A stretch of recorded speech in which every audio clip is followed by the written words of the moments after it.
After summarizing our last meeting and looking at next steps, we should define what kind of group practice we would like to embody. We will take a look at 3 leadership frameworks that will foster collaborative learning and increase climate health at our school. You will have an opportunity to reflect on how each framework will contribute or will not contribute to our goals. As a group, we will come to a consensus about which framework best supports our mission to improve some component of our school for the good of our students and for the good of our climate.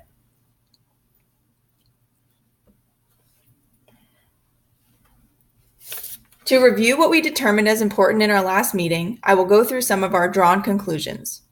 First, we think teachers, are our most untapped resource.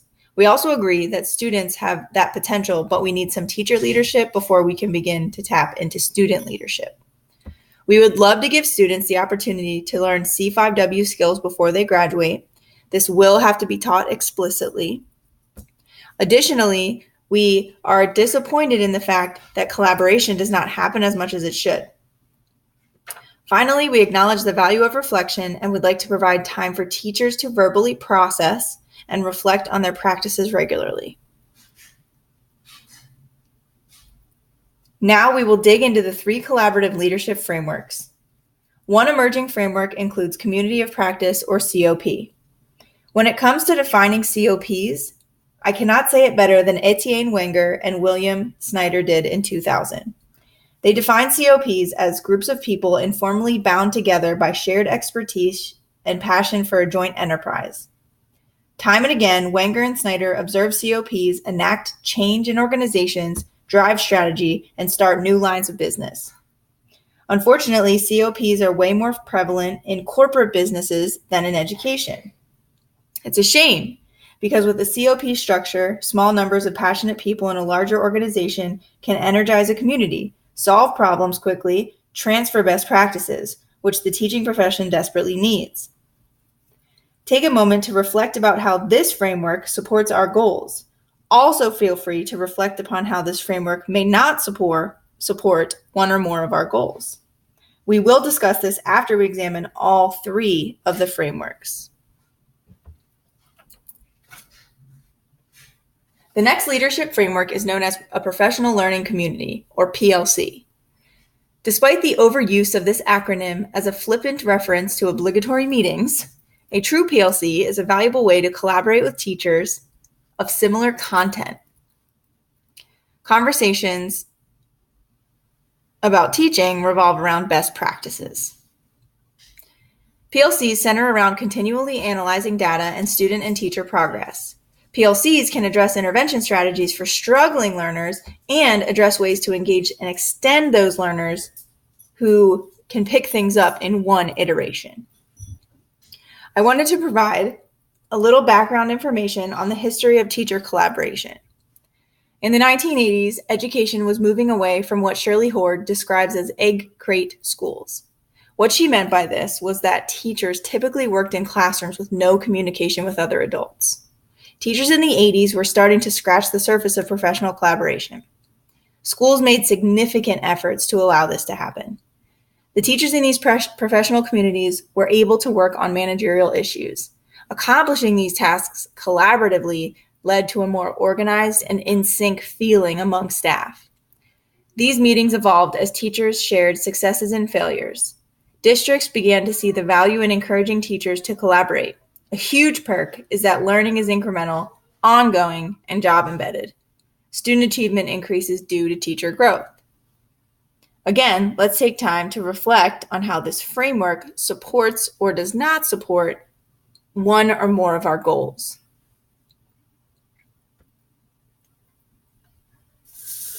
An interesting perspective from Daniel Barron in 2007 describes the framework called Critical Friends Group. Since CFG results in members teaching each other and learning together, this framework hinges upon having willing participants. According to Barron, these critical friends must be willing to be reflective, make practices public, frame meaningful questions, ask for feedback from colleagues, hold one another accountable for meeting students' needs, ask the kind of questions that provoke and challenge their own assumptions, and believe that together they are better than apart. Teachers and CFGs identify the gap between who they are and who they want to be.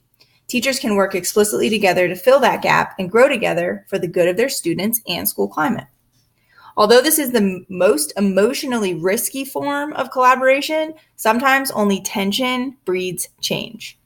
This framework has the potential to generate sustainable reform and leadership in an institution, which is a perk in the teaching profession when we have staff coming and going, particularly administration and superintendents coming and going. At this time, please again reflect upon how the framework supports or does not support our collective goals.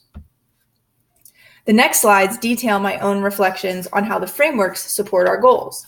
Our goals are supported by COP in several ways. This framework has the potential to enact change, even if we have a small group of people at first. Even if our meeting numbers reach nowhere near majority of the staff, the ripple effects we will have on our immediate colleagues have the potential to inspire enough change for us to observe it nearly system-wide. This will be made possible through collaboration efforts to develop skills and transfer best practices. We can continue the ripple effects by showing colleagues that our research-based strategies are reaching our students. This framework will also preserve enough autonomy while also allowing us to hold ourselves accountable to the principal. Operating as a PLC will contribute differently to our goals, but has extreme value as a leadership framework. We would see increased student achievement because teachers would grow more confident and be more effective. This framework would also support our own development in teaching C5W skills explicitly to our students.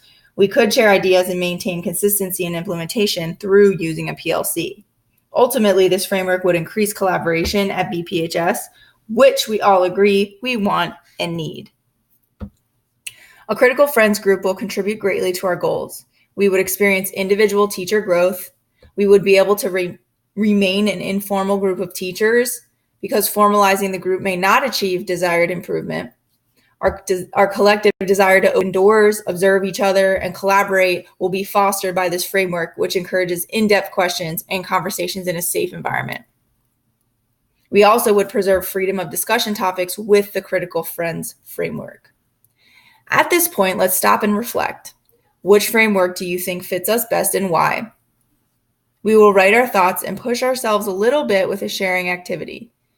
In the sharing activity, we will all share what we wrote without responding to one another and without changing what we wrote. Then we will discuss how we would change our reflections or our choice of framework, if at all, after everyone has contributed. A second video installment will follow to summarize our team discussion and our final consensus. Tune in next time for the exciting conclusion.